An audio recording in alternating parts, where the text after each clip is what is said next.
RMJ Movie Reviews back again with an on-the-fly movie review of Star Wars: The Rise of Skywalker. All right, like I said, for the millionth, 150 trillionth time, I'm a child of the 80s, so obviously I grew up on the original trilogy. I was born in 1981, so I did not see the original trilogy theatrically. I saw them all on cable, in video, and regular TV back in the 80s. I loved them. I still love them to this day. The prequels, you know, I loved Phantom Menace when I very first saw it. Upon rewatching it, it doesn't quite hold up. Obviously, the lightsaber duel at the end, great. Attack of the Clones, and Revenge of the Sith, I thought was pretty good. Anyway, I like Rogue One. Rogue One, I thought was actually pretty awesome. The Force Awakens, I really liked. Last Jedi, I liked. But I had a lot of reservations, like many people, about a lot of, particularly the stuff with Luke. I just really, and there were some other things with the story that I just kind of just, ugh. And the whole Casino Planet side plot thing with Benicio del Toro and the stuttering, I was just like, huh? But I mean, I have not seen, I've only seen, what was the movie called? Not Return of the Jedi, The Last Jedi. I only saw The Last Jedi one time. I have not reviewed it at all. I only re-reviewed the original trilogy on my own. But anyway, The Rise of Skywalker. Long story short, I just thought it was okay. We've seen times before in the past when you have something that's an original just trilogy, and they bring it back again like they did with the prequels, and then they try to kind of redo it and set it straight and all that, and you have mixed results. The Force Awakens, it really seems this particular trilogy of the Star Wars saga really divides people. I mean, it's a pretty big consensus that people generally dislike the prequels, but the third Revenge of the Sith movie is the most highly regarded of the prequels. But this new trilogy here, you know what? I can really say the biggest issue for me that I have seen, and really looking at all the movies together, is that I think the basic idea from the ground up was, this is a property, period. That's kind of my view of, as a viewer, of how the films kind of came out to be to me, is that they were viewed as properties, and the stories were kind of not as important as it was just, we have $1 million, $1 trillion franchise. And it shows, because The Force Awakens, I mean, listen, in my opinion, I've heard some people say they think this one is the best out of these new trilogies. I disagree. I think The Force Awakens, hands down, is the most enjoyable, and I think most well done of these new 3 movies that we have. Last Jedi just, it just happens sometimes, man. Force Awakens was a safe return.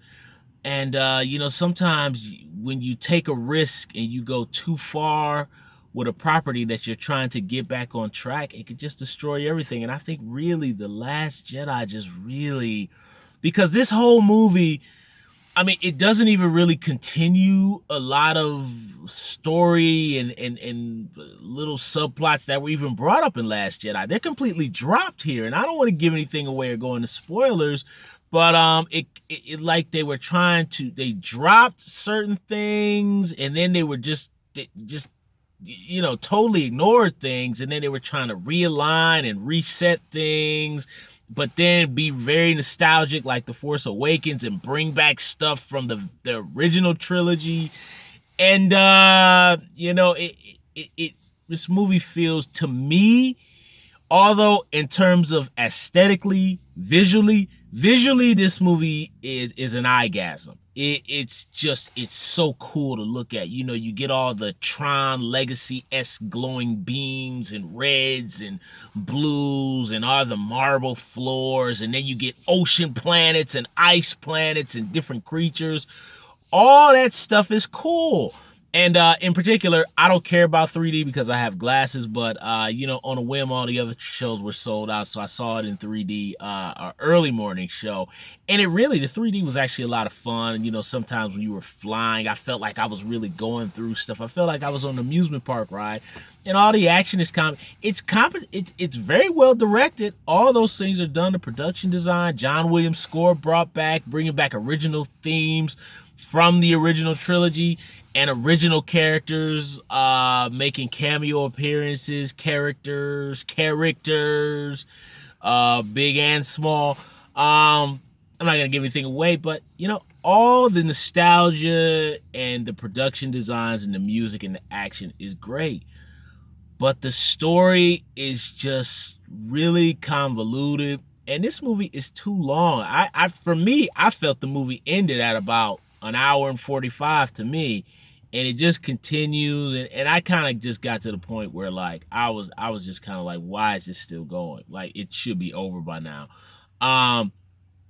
As many people have said, we know the Emperor, Palpatine, he's in it.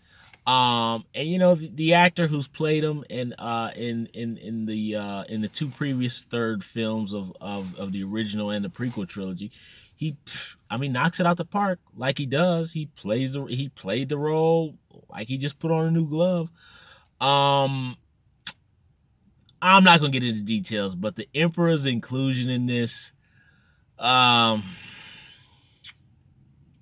know, I really think after Last Jedi, they were just pulling, man, they had to do what they had to do to get it back on track, man. And I think they lost a lot of the fan base. A lot of the real hardcore fan base felt very betrayed with The Last Jedi.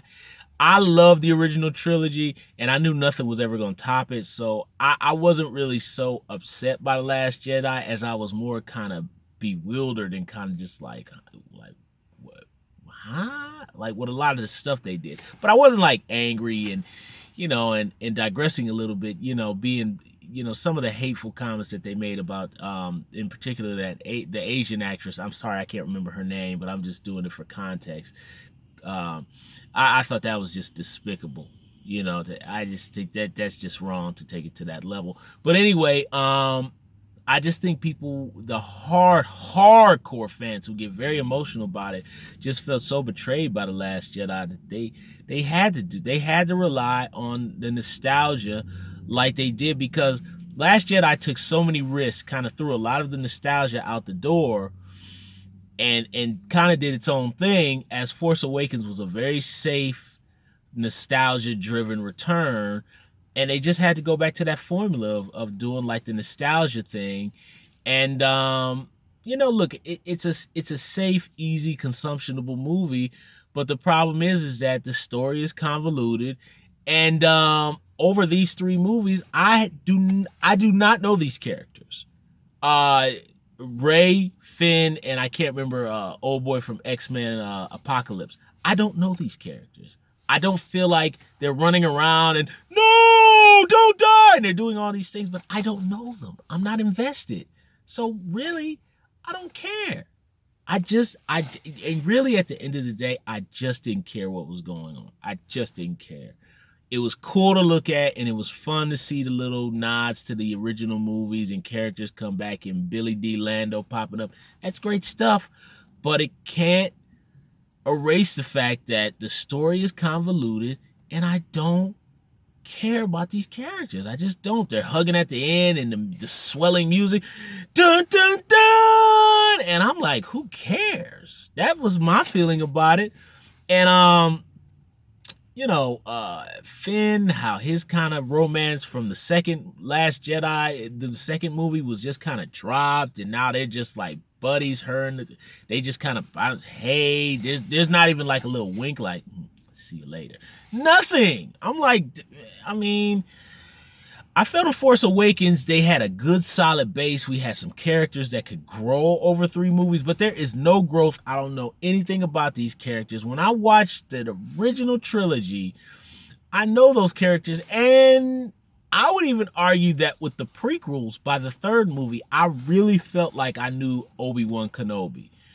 You know, even though that character was already set from the original trilogy, Ian McGregor kind of really brought his own stamp to it. And I felt by Revenge of the Sith that I really knew him. And even Hayden Christensen with just 2 movies, I felt like, and regardless of how you all felt about his interpretation of a young Vader, I still felt like by the 3rd movie, I knew who he was. And I don't know who these characters are, man. And it's just really the only characters I really know.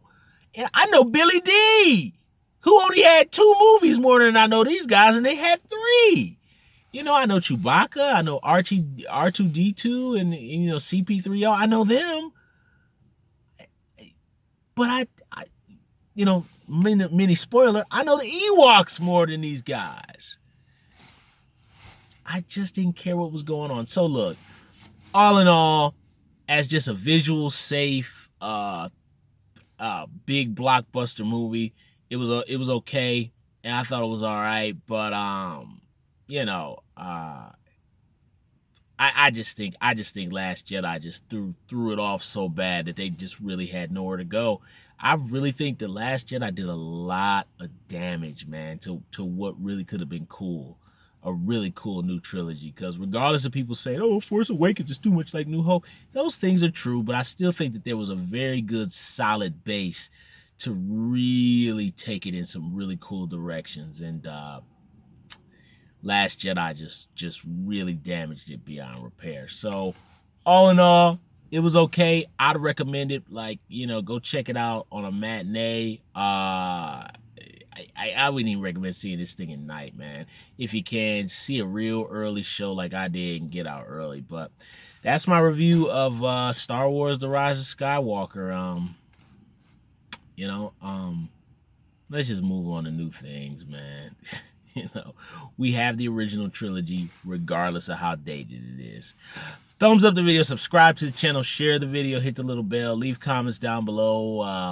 I don't know. You can tell me how you feel about it. I don't know. The Mandalorian is good. I get a lot of entertainment value out of that. I'll see you soon.